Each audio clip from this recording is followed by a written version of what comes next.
This talk is called, What Are You Going Through? The Normal Day and the Power of Attention. And I wanted to talk or spring off of an article, or an essay really, that some of the faculty here have read and some of the students read by a philosopher named Simone Weil. Her article is called Reflections on the Right Use of School Studies with a View to the Love of God. And she wrote it to a priest who was involved in education. And I want to take you through some of the main points of her essay, especially a story that she refers to, and talk about the themes of that essay and how they apply to our lives, whatever walk of life we're in. She starts talking about the life as a student, but I think this really applies to anybody who's a member of a family, which would be all of us, or at a job, or whether you're a teacher, or a mother, or a father, or a priest, or a religious. I think there are some themes in there that can teach us all about the power of attention and its importance. So Weil starts off saying that anything that cultivates attention is extremely important, really because, she says, prayer consists of attention. And I think it's a really interesting point.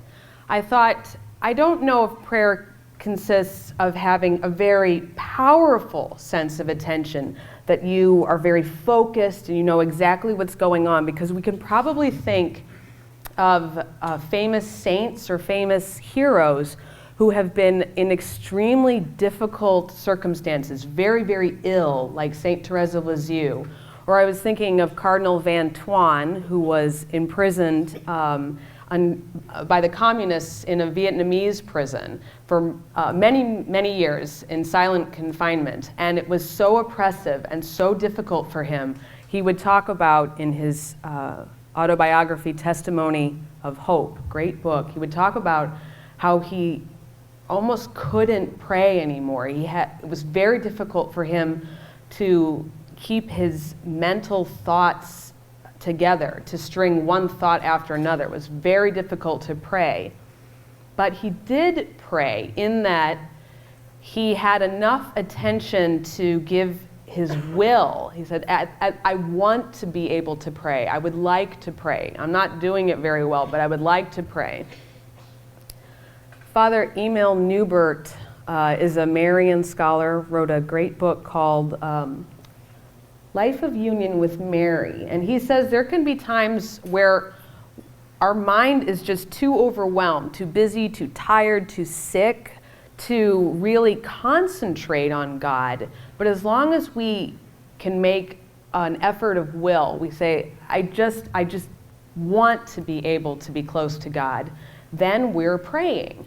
So I think it's a very minimal level of attention. We don't have to be just this amazing, powerful, Nobel Prize winning, focused prayer to be close to God. And that's good news, because all of us have been there where we've had a cold, or you've been pregnant, or you've been sick, or you've been stressed, and you can't string together powerful, deep thoughts. But there's a certain minimal level of attention where you can take a moment and say, I want God, I want to be able to be united to Him, and at the least I can try to make an effort, a tiny minimal effort of will. So I think Simone Weil's right in a way that prayer consists of attention. There has to be a part at least where you realize what you want, and you just in your desire, give yourself to that good thing. And she goes on, so anything that trains the power of attention or the power of awareness is really worth doing. It might be worth doing in itself, but it's also worth doing because it trains the attention. And she goes into a couple examples that are very specific to the life of study. She talks about doing a geometry problem where you're concentrating over an angle and you've got your ruler out, or a Latin sentence where you're trying to figure out what's the verb, what's the gender, is this modifying this, or is it modifying that? And it bears fruit, taking the time over that piece of work. It bears fruit in the ability to give our attention to other things. She gives a couple examples. She says, you might see the fruit later when you are studying something completely different, a poem or a story, and you're able to pay attention and you suddenly say, oh, this is so good, this is so exciting. You'll see the fruit there, that you're able to sustain your attention on that. You'll see it sometimes in a completely different part of life. She gives the example of the curé of Ars, St. John Vianney, hearing confessions for hours. He was not a very good student. He was one of the worst students in his class, but he tried really hard to keep learning, to keep his attention on things that were difficult for him. And she says that gave him a power later to be able to sit with people in confession for hours and hours and really listen to them and give them good advice. He was able to pay attention to people. And she says, and you will see the fruit in your prayer. She gives a definition of attention, which I think is important, because she doesn't think attention's like being really focused and intense. She says, I want to read this. It's a little bit long, but I think it's worth hearing her whole definition so we have a good idea of what she's talking about. She says, 20 minutes of concentrated, untired attention is infinitely better than 3 hours of the kind of frowning application which leads us to say with a sense of duty done, I have worked well. Attention consists, here's her definition, of suspending our thought, leaving it detached, empty and ready to be penetrated by the object. Above all, our thought should be empty, waiting, not seeking anything, but ready to receive it in its naked truth, the object which is to penetrate it. So her image is much less the person. This is not attention for Simone Weil. Somebody with leaning over their homework with a calculator. I'm gonna get this. That's kind of how I used to do homework. And you don't do your homework very well when you're doing it like that. You know, it's about 1 in the morning. I'm gonna get this, I'm gonna do this. My teachers used to say to me, you will do so much better work if you would just go to bed and get up and try it in the morning. Adding hour on hour, they told me it was working harder, not smarter. And I thought, if I just try a little bit harder, I'll get it. Simone Weil says that's not attention. Attention's a lot more just like listening or looking at something. You're just sort of waiting. You say to the thing, whatever it is, you have something to teach me. Here I am. It's more contemplative. And it's not about grueling, obsessive work. So we have this idea of attention. And then she illustrates it, her thought with a story. And I thought I would tell you a little bit more about this story because it's one sentence in her essay. But it's a really interesting story which illustrates her point. She uses it to explain how taking some time over a geometry problem or a Latin sentence or spelling or something like that can bear fruit in our prayer and in our love of God and in our love of neighbor. And she says, like in the legend of the Grail, like in that story, the Grail, the Eucharist, comes to the person who has a power of attention and can say to someone who's suffering, what are you going through? And then she moves on. So let me tell you what this story is that she's talking about. It's a really exciting story I looked up. Some of the students read Tales of King Arthur. This is a story about Parzival. It's actually taken from a larger medieval German poem, about 25,000 lines by Wolfram von Eschenbach, written around 1200s, and it's all about Parzival. It's called Parzival in the German. And it's a little bit different than the King Arthur stories, but it has a lot of similar themes in it and some of the same characters. So in this story, Parzival, he wants to be a knight, and he finds someone in book 3, Gurnemanz, who trains him to be a knight, and he gets married, and it's going to be great, and he's found all his dreams. He really wants to be a great knight. And Gurnemanz gives him all kinds of training. In particular, he gives him a warning. He says, don't ask unnecessary questions, because I guess Parzival is one of these guys who's got his hand up all the time, you know. And Gurnemanz wants him to sort of discern when is a time to ask a good question, and when is a time where you're killing time and trying to distract everybody and be funny. So he gives Parzival this lesson. Don't ask unnecessary questions. Parzival goes on and has various adventures. A couple books later, he comes across King Anfortas. King Anfortas is wounded, but invites Parzival to the castle for a feast.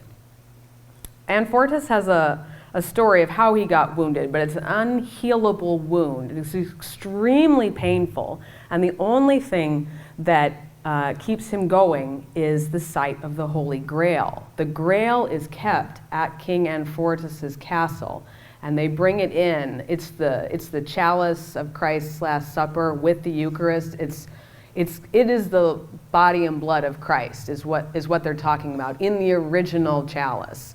So they guard it and they honor it and they have it at the castle, and it's only the sight of that keeps Anfortas going.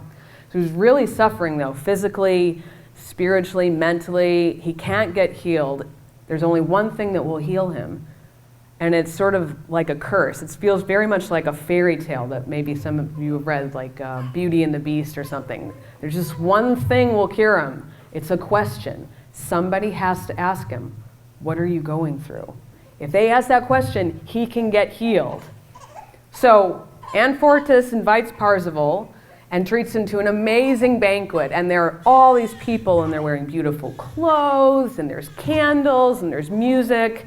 And they bring the Grail out, and sort of miraculously, from the Grail, all this food comes. And all the tables are set, and there's as much food as anyone can eat or drink, and it's the nicest food you can imagine, and there's beautiful things to drink, and there's servants going around with these little golden bowls full of condiments like salt and pepper. So even like the things that you like on the side for particular people, I'm imagining mustard and ketchup and all the things that you would like all around your plate. They're just going around, and everybody's having the most wonderful time, music and lights.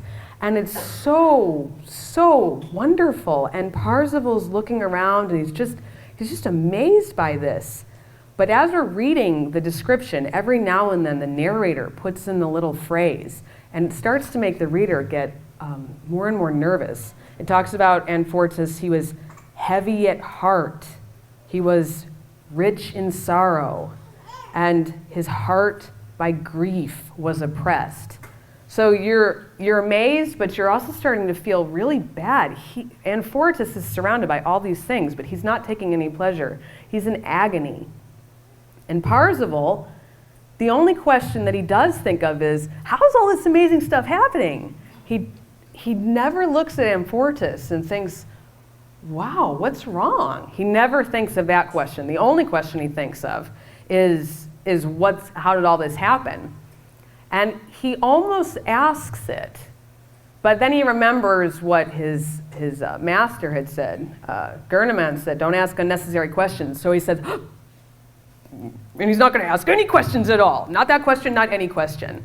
And I thought, when I was reading that story the other day, I was preparing this talk, and I thought it's really an interesting example of the importance of prudence, because you can't really have just a rule that you just always keep, and it's always the right time to keep it. So yeah, Gurnemann said, don't ask unnecessary questions. Parzival remembers it. He says, don't ask questions. No, he said, don't ask unnecessary questions. Parzival can't sort of discern that now might be a time to ask some questions. Not just that first question, but how about this guy over here? But Parzival, he doesn't think to discern whether it might be a good time to ask a question, and he doesn't have the power of attention. He doesn't even notice Anfortas. And the night comes, and in the morning, everyone disappears. It's just Parzival in an empty castle. And he said, what happened? I don't understand. Where'd everybody go?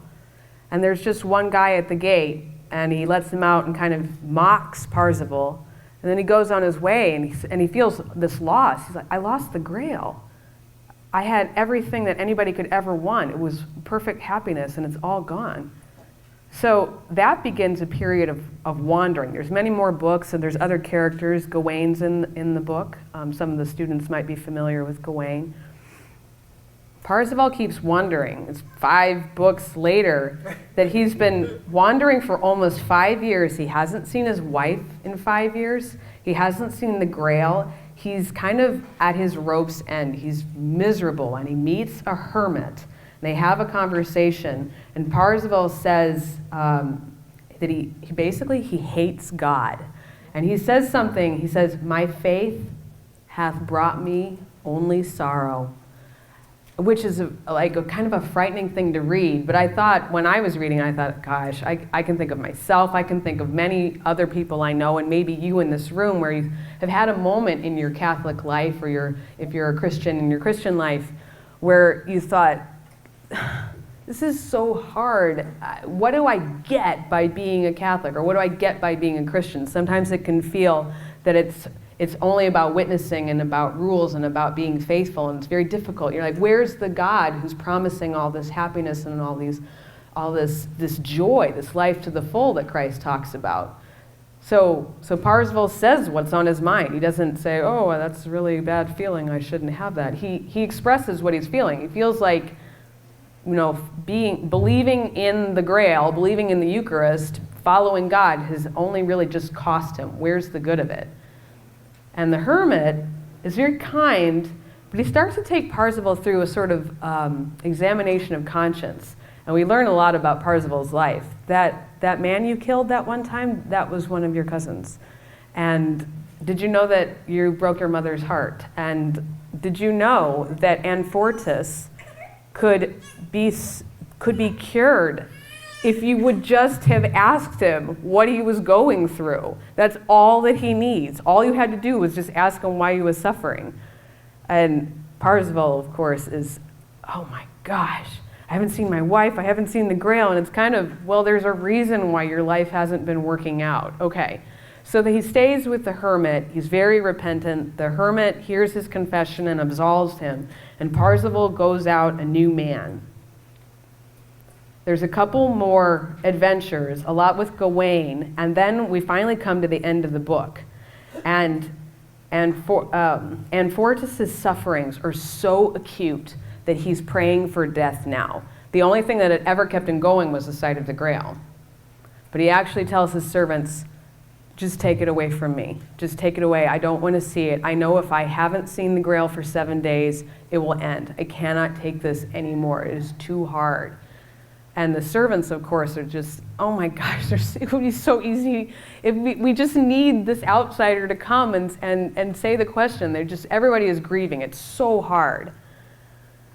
And at the last moment, through various channels, someone is able to bring Parzival back to the castle, and they're all there, and it's so amazing. You could kind of hear the music or see the movie in your mind, and the wind's blowing. It's like the last epic climax of this whole 25,000 line poem. And Parzival comes in and he yells, "What are you going through?" And it's such an awesome description. And Fortis is suddenly transformed. They describe it was like when Lazarus came back to life. And if you thought our hero Parzival was beautiful and comely and brave and heroic, it's nothing to what Anfortis looks like. And Anfortis is able to be healed, and he rises up, and he makes Parzival the new king of the Grail, and the new king of this huge kingdom that was invisible. And it's just awesome and uphill from there. Parzival gets reunited with his wife, and oh my gosh, they have twins, and and like all these things work out, and it's so exciting. And he becomes king. And there's a great line in the version that the students read. It says that when Arthur's kingdom was overcome, which is really a complicated, beautiful, and sad story, Percival's kingdom lasted longer, and it was a light in a very dark time. It's kind of cool to think about this other German version of the story and thinking about everything that led up to that. Parzival finally noticing, the hermit helping him notice Anfortis' sufferings and asking that question, what are you going through?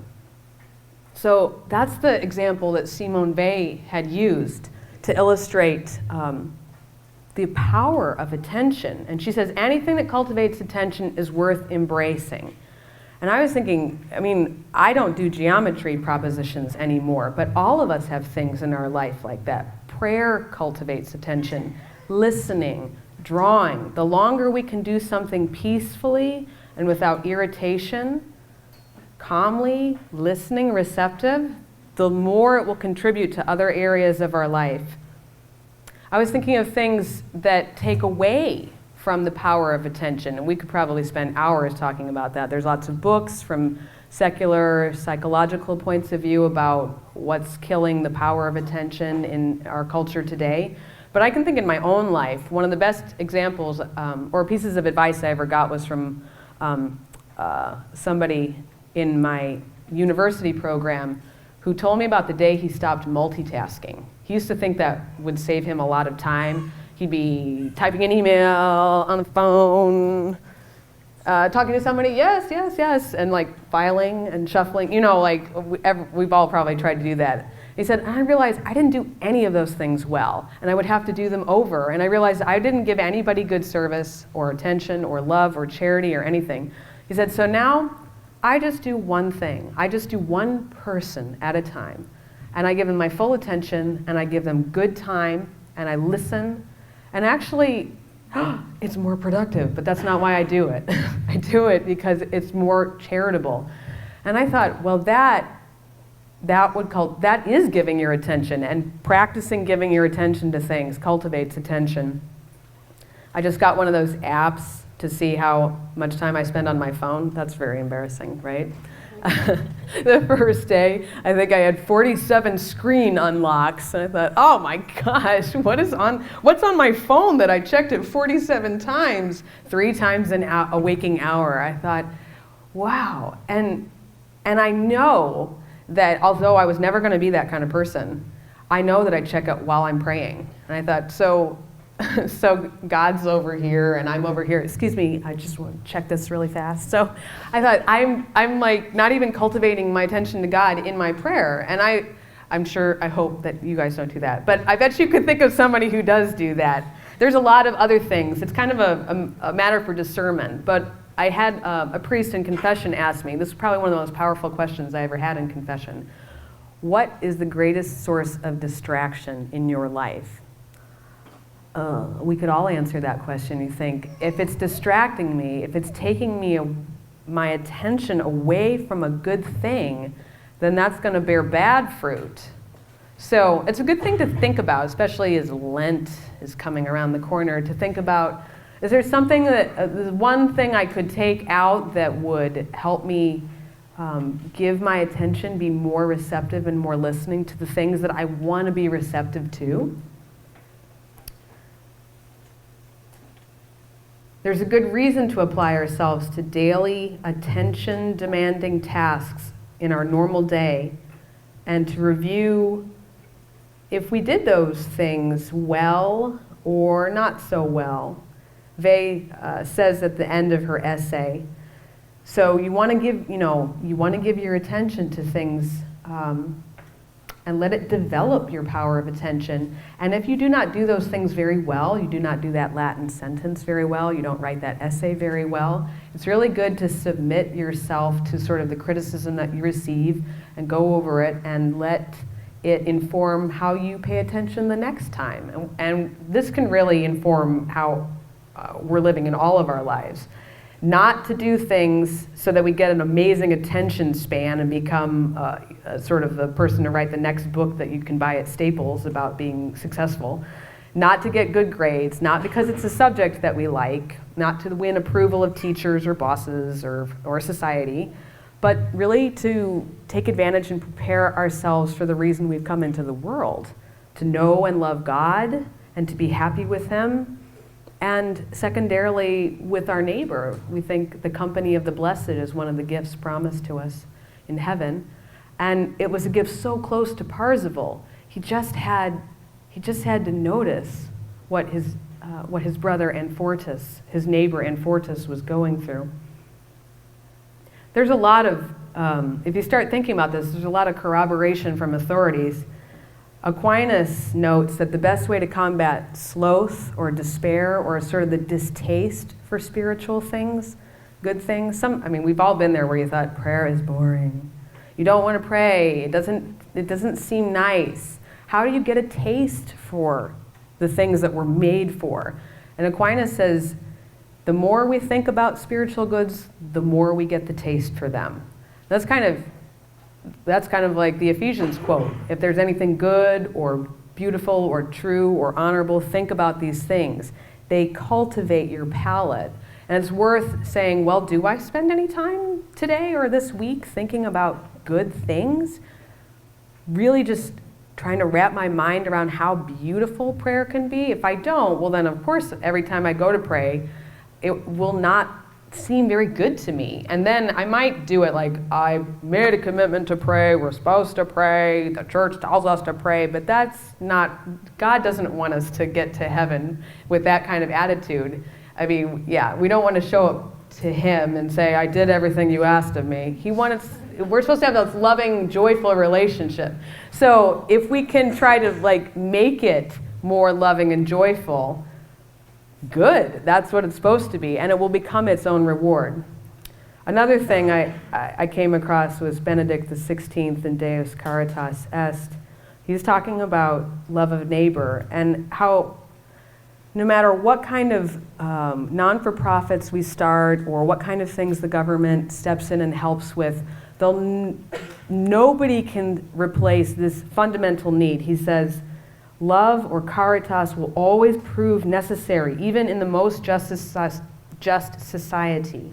There is no ordering of the state so just that it can eliminate the need for a service of love. Whoever wants to eliminate love is preparing to eliminate man as such. There will always be suffering which cries out for consolation and help. There will always be loneliness. There will always be situations of material need where help in the form of concrete love of neighbor is indispensable. The state, which would provide everything, absorbing everything into itself, would ultimately become a mere bureaucracy, incapable of guaranteeing the very thing which the suffering person, every person needs, namely loving, personal concern. Really profound statement from Benedict XVI. The most fundamental work of mercy is loving, personal concern. And you can't give that if you can't look at another person and say, you uniquely, what are you going through? Returning to Vey's argument, and I'm summing up now, we're near the end of this, is we can think about this kind of attention in all our walks of life. All of us have things that seem very mundane and small parts of our life, we don't really see the point beyond them, but they cultivate attention.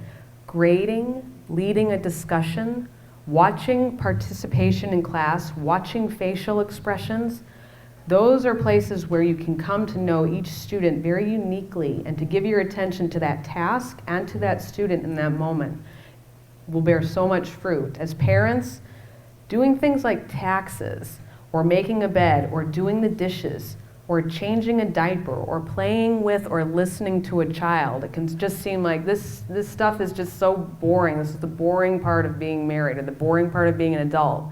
But Vey would say, no, there's really an opportunity in there. Make that bed well. Change that diaper well. There's a moment in there where you're becoming a person who's very attentive to things, to situations, to people, and that won't be wasted. And as students, that's who Vey was talking to originally. Every time there's a skill or a subject or a homework assignment or something, which is maybe not something that you like, but it demands a sort of, you listen to it, you give your attention to it, it will make you more aware of God and your fellow students and your siblings and other people, and it will bear so much fruit in your life. I want to close with going back to Cardinal Van Tuan. There's a story he tells in his testimony of hope where he couldn't pray. He had very, very little attention. His mind was just so overwhelmed. But one day one of the guards said, "Do you know any songs?" "Yes, I know some songs." "I want you to teach me a song." And Cardinal Van Tuan said, "Oh, the only songs I know are Latin chants. And the guard said, teach me a Latin chant. I don't think the guard realized that it's probably going to be a prayer. So Cardinal Van Tuan taught him the Veni Creator Spiritus. I don't know if any of you know this. This is the hymn that's often sung at confirmations. It's sung at the ordinations of priests and when religious take their vows. Very beautiful Pentecost chant about the Holy Spirit. And he taught it to the guard. And then time passes in the book, and he's talking about how he just didn't feel he could go on. He couldn't pray anymore. He had nothing in his head. He barely could make an effort of will. And he's in solitary confinement, and it's dark, and it's a tiny cell he couldn't even stretch out. And he's in this cell at the bottom, sort of asking God, like, I can't even think anymore. And he said one day, he started hearing a couple stories above him. He's like in the basement level. He could hear a guard singing the Veni Creator Spiritus. And it gave him hope. It was a turning point for him. He could keep going. And it was such an odd thing, like coincidence, right? You think a communist, atheist guard who doesn't even know God is singing this ancient 1500-year-oldish chant about the Holy Spirit, and this bishop who's been imprisoned for almost 10 years is being given what he needs to keep going and to pray and to love God. And I think that's the kind of moment that shows God's loving personal concern for us. Such a tiny personal thing. He looked right down into that cell, into Van Tuan's heart, and said, what do you need in particular right now? This weird, awesome little thing. I am happy to do that for you. That's what you need. And made it happen. So that's God modeling that loving attention to us. I think it's a really inspiring example. If people want to come up afterward for questions, how do I stop? Some help. This is improv.